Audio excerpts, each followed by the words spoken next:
¿Nos puedes explicar un poquito cuáles son los criterios de X justicia para saber si en una sentencia se juzgó o no con perspectiva de género? Sí, en X utilizamos y desarrollamos una herramienta que se llama metodología de análisis de decisiones jurisdiccionales con perspectiva de género y derechos humanos. Y esta metodología se integra por 8 elementos que nosotros hemos visto muy presentes que se utilizan en el proceso judicial, que van desde el análisis de los hechos hasta el seguimiento del cumplimiento de la decisión. Si bien no son elementos cíclicos, sí son elementos que deberían estar presentes para que miráramos las perspectivas de derechos humanos aplicadas en casos concretos y que permiten a los juzgadores, mediante preguntas y análisis y con unos casos ejemplo, aplicar las perspectivas necesarias que garanticen a las personas sus derechos y el seguimiento en las resoluciones. ¿Nos podrías dar algún ejemplo para los criterios? Sí, de hecho, si quieren se los nombro muy rápidamente. Es análisis de los hechos, valoración de las situaciones de riesgo para dictar medidas de protección, recopilación y valoración de pruebas, derechos en conflicto, argumentación resolutoria, medidas de reparación y medidas de seguimiento a las decisiones. Y sobre estas hemos visto, y de un análisis de más de 110 sentencias judiciales, que la sentencia que tuvo una calificación más alta en escala de 1 a 10 es de 5.85. Y esto quiere decir, y por eso lo dijimos, que ni de panzazo se aprueba en la impartición de justicia. Si la sentencia que estuvo mejor calificada sacó 5.85, atiende a una realidad, y la realidad es que el 85% de los casos analizados no consideró al género en la existencia del conflicto. No consideró que tuviera que ver. No, en la valoración de pruebas, el 70% de los casos no las valoró con perspectiva de género. Otro 70% es que no se dictaron órdenes de protección necesarias. Por ahí hemos tenido conocimiento de algunos casos donde ante la petición de órdenes de protección por parte de la víctima, se dictaron 8 meses después y son de emergencia. En otros casos donde al no dictarse, en un caso de violación sexual, el mismo agresor violó nuevamente a la víctima. Entonces, ahí la importancia de la prevención de muchos otros delitos y de violencia contra las mujeres. Otro es identificación de los derechos afectados. No se identifica en un 64%. Y esto después lo vamos a ver en las medidas de reparación, que no son integrales. Se quedan en un aspecto económico, en un aspecto de gastos funerarios. Recordaba un caso en Oaxaca sobre un feminicidio donde se reparó a la madre de la víctima con 3,800 pesos en compensación frente a un feminicidio y una cantidad para gastos funerarios. De ahí la importancia de mirar los derechos en conflicto, los derechos violados y la argumentación al caso. Pero para entenderlo mejor, por ejemplo, en este caso, ¿qué es lo que tiene que mirar la corte? Por ejemplo, esta mujer tenía 25 años. Tú vas a ver, ella tendría toda una vida por delante y, por ejemplo, cuánto iba a ganar ella en la vida y valorar eso con el dinero que se va a dar a la madre, o qué es lo que se haría si se haría de la manera perfecta. Así es mirar integral. ¿A qué decimos cuando es integral y cuál es la obligación de los juzgadores? A mirar todos los derechos y cómo impactó en la vida de las personas esas violaciones a los mismos, a sus derechos, a su proyecto de vida, a su integridad personal, a su contexto, a las personas que están alrededor, a mirar no solamente la relación víctima-victimario, como se juega en el proceso de justicia, sino mirar todas las personas que están involucradas, las afectaciones que tuvo. Por ejemplo, en este caso de feminicidio, yo me pregunto en qué se basó el juez para determinar que 3,800 pesos eran suficientes para compensar a la madre de la víctima. Eso no es impartir justicia con perspectiva de género. En el ejemplo que les ponía del 80% de que no se analizaron las situaciones de violencia, eso nos da una realidad actual. Los jueces y juezas, al resolver casos que tienen que ver con violencia contra las mujeres, lo ven de manera aislada, siendo que es una problemática estructural. Y al omitir esto, no van a resolver casos con medidas estructurales de cambio, sino con actos aislados como esta compensación pecuniaria o económica. Bueno, ya puedes seguir con los otros ejemplos. Perdón. Bueno, y todas estas consecuencias tienen que ver, y por eso pusimos que no cíclico, porque puede ser que en algunos casos no se detecten estos 8 elementos. No es necesario incluso que estuvieran en tanto la sentencia fuera protectora de derechos humanos. Sin embargo, desde X consideramos que estos elementos podrían mirar y podrían servir también como un ejercicio para la sociedad civil y para la ciudadanía de monitorear la labor jurisdiccional y una herramienta para los juzgadores de tener una especie de checklist. Ya existen diversos protocolos, diversas metodologías, pero una nueva herramienta que les permita saber qué es lo que tienen que valorar, cómo se tiene que preguntarse a sí mismos en su labor jurisdiccional. Y de aquí me iría a algo que existe cuando hablamos del sistema de justicia, yéndonos más allá del poder judicial, los ministerios públicos, las fiscalías o las instituciones encargadas de procurar e impartir justicia. Va desde las universidades. Hay muy poco enfoque, hay muy poca perspectiva de hacer del derecho algo integral y por el contrario ha ocurrido una capitalización de la justicia. Y eso se traduce en lenguaje especializado, un lenguaje que no es ciudadano, un lenguaje que no está ad hoc a las víctimas a las que recurrimos a los procesos de justicia, una utilización de normas discriminatorias y una falta de interpretación integral que tenga que ver no solamente en cómo se encuadró un delito o cómo ocurrió un hecho concreto, sino cómo éste impacta en la vida de las personas. Y cuando dejemos de ver expedientes y empecemos a ver vidas es cuando vamos a tener la diferencia. Eso es lo que nos permitía este informe de No es Justicia, elaborado por la Red por la Ciudadanización de la Justicia, ¿no? Evidenciar todas las faltas que tiene, al menos en este caso, el Poder Judicial cuando se enfrenta a situaciones de violencia contra las mujeres. Quisiera recurrir a dos criterios, ¿no? Que hemos encontrado en varios casos que hemos analizado ahora con las reporteras. Uno es la falta del análisis de contexto, tanto de las víctimas o de las, bueno, no importa si las mujeres fueran víctimas o victimarias o testigas, no importa, no se ha tomado en cuenta el contexto. ¿Nos puedes hablar un poquito más de ese aspecto? El contexto. Un ejemplo de ello es el dictado y la emisión de órdenes de protección, medidas u órdenes de protección, frente a cualquier papel dentro del proceso de justicia. La mayoría de protocolos o de herramientas que se tienen siempre van enfocadas al tratamiento de las víctimas y al tratamiento de cómo juzgar en casos de, y esto tiene que ver con los victimarios. Pero cuando existen otras personas involucradas, como las testigos, como las personas que van dando acompañamiento, se mira un proceso de manera integral. Y esto es proteger los derechos de todas las personas que están involucradas, las que son en un papel secundarias o las que están dando acompañamiento a los mismos procesos. Actualmente la impartición de justicia se centra en esta sola relación víctima-victimario y cómo compensar de acuerdo. Incluso se ve desde un enfoque penal nada más. Si tú le preguntas a las mujeres qué quieren cuando acceden a un proceso de divorcio, qué quieren cuando acceden a un proceso de guardia y custodia, tal vez lo que menos quieren es la prisión para la otra parte, ¿no? Lo que más se está pidiendo y lo que más se solicita son medidas que cambien estructuralmente las dinámicas. Y desde X impulsamos mucho eso, los cambios estructurales. Si necesitamos medidas para combatir problemas estructurales, necesitamos soluciones estructurales. Y esto quiere decir involucrar a todas las instituciones, no solamente, y repetía, Poder Judicial, fiscalías, universidades, también otras como del Ejecutivo y del Legislativo, como el DIF, como las policías. El DIF, en muchos de los casos de divorcio, de violencia, acuden a esas instituciones que promueven la conciliación familiar o promueven la ayuda de pareja, estos temas, ¿no? Que al final de cuentas sí crean derecho y crean maneras de resolver conflictos o resolver situaciones en la sociedad. Y si no articulamos, no podemos tener cambios generales. Regresamos a lo mismo, nos quedamos en hechos aislados.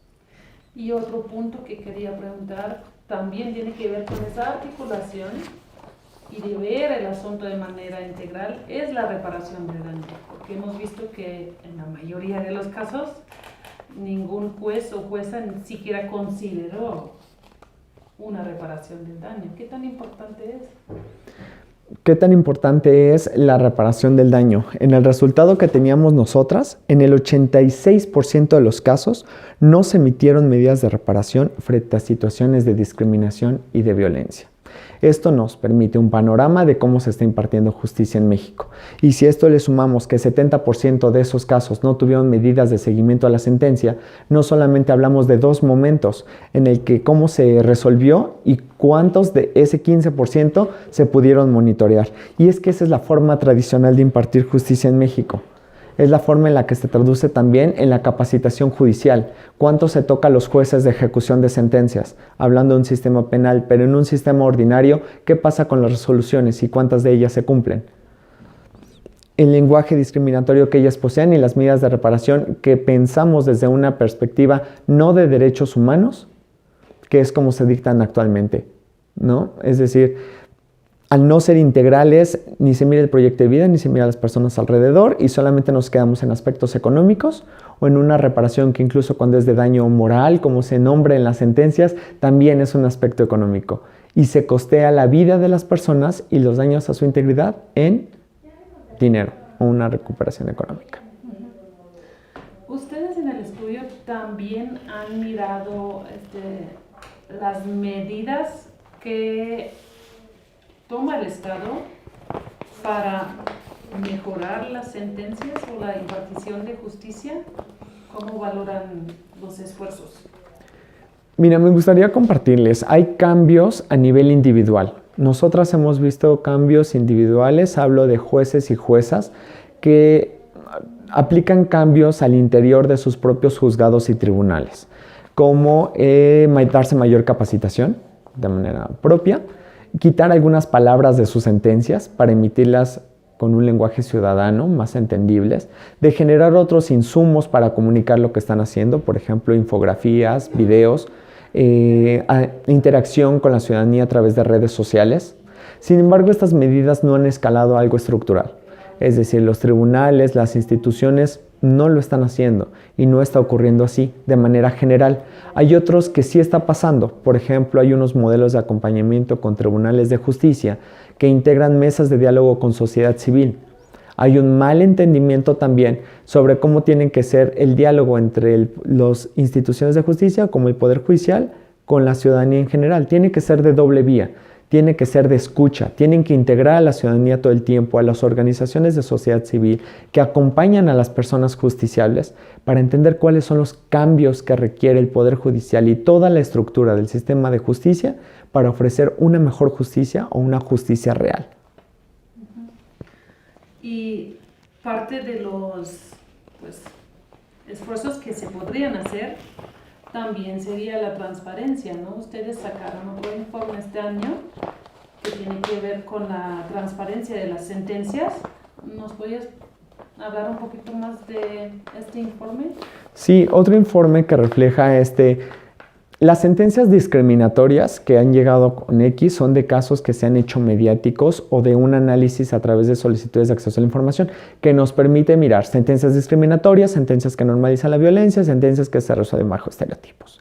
Pero si les preguntamos a los poderes judiciales, y que fue el objetivo de este informe, que se llama Injusticia Abierta, ¿cuántas sentencias publican o cuántas sentencias tienen en sus portales web?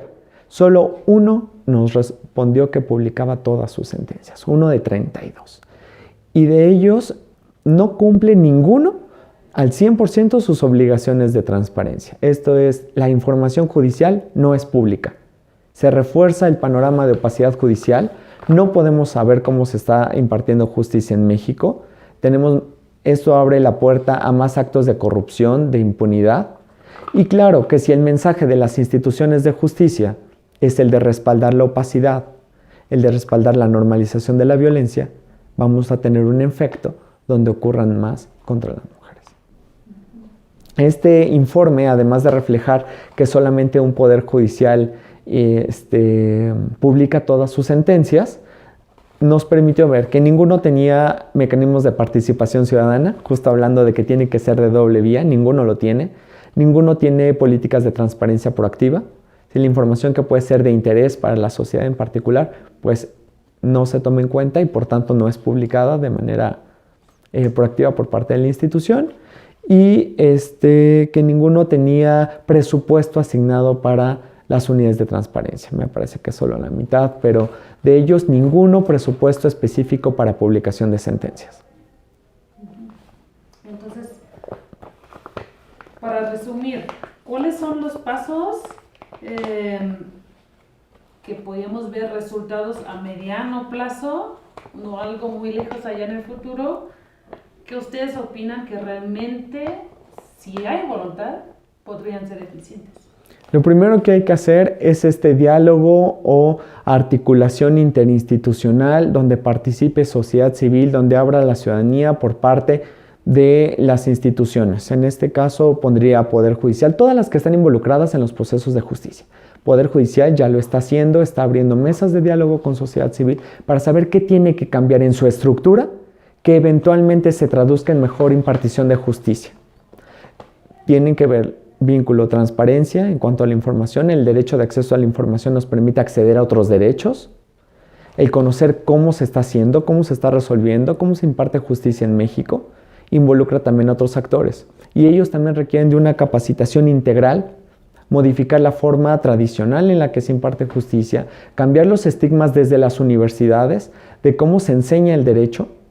Las universidades son las que replican el mensaje y después esas personas estamos en los juzgados, estamos en las instituciones. Desde ahí hay que transformar esta realidad y de dotar de herramientas suficientes para una impartición de justicia integral. Claro, solo como último, ¿cómo me explicas esta gran discrepancia que existe entre la legislativa? O, por ejemplo, tenemos el protocolo para juzgar con perspectiva de género de la Corte Suprema, tenemos la jurisprudencia que lo hace obligatorio y la realidad. Porque en esta materia legislativa yo veo a México muy avanzado en comparación con otros países, pero en la implementación, pues, ¿cómo lo explicas? Por ahí escuchaba en algún programa que a México nos encanta aprobar leyes, ¿no? Y firmar protocolos, pero no es de que nos encante tal cual, sino que es la necesidad y lo que atiende la sociedad y a veces se nos olvida, o a las personas legisladoras se nos olvidan esos principios básicos. Podemos legislar todo, tenemos leyes que, como tú lo mencionas, son muy protectoras, que abarcan aspectos muy amplios. Tenemos una reforma de derechos humanos que data de 2011 y que a la fecha no es una realidad. Y es que falta eso, el andamiaje entre la ley y la materialización de la misma, sustanciarla. Este andamiaje para que se vuelva una realidad, tenemos una legislación y claro que es importante las modificaciones en la ley que nos den formalmente un respaldo de protección. Sin embargo, existen ahí obligaciones muy puntuales y podemos saber que los jueces y juezas de nuestro país desconocen la jurisprudencia de la Corte.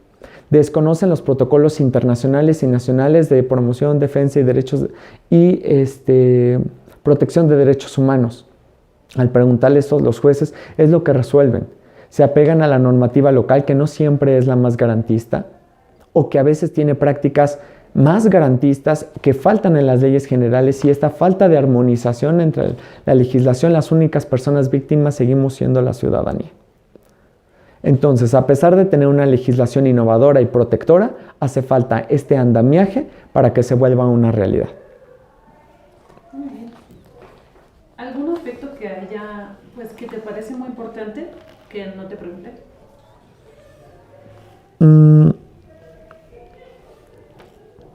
Traducir tal vez cómo se articulan estos resultados que hemos tenido, ¿no? El tener de un análisis de 110 sentencias, que la más alta tenga una calificación de 5.85 y que esa calificación esté basada en 8 elementos que todos los jueces y juezas de nuestro país deben aplicar para garantizar las perspectivas de derechos humanos y género en los procesos de justicia.